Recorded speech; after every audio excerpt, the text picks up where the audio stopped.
澳門嘅射箭富豪。大哥，你好，明哥，咩事？今日翻咗好多冰鮮喎，靚嘢喎，有咩好介紹啊？哦，今日咧我就同大家介紹一下我哋富豪嘅番茄紫紅參魚啊！好啊，整嚟試下啦！好，即刻開始做。哇，球哥攞個鑊煎，會煎得靚啲嘅係咪啊？人哋又俾個煎湯煎，我又俾個鑊煎啊！因為我哋呢係傳統嘅做法嚟㗎。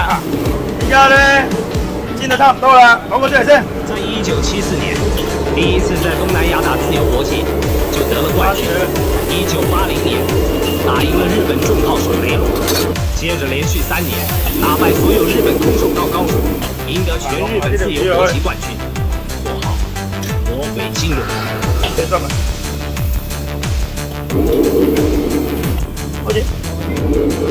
好，差唔多啦，依家。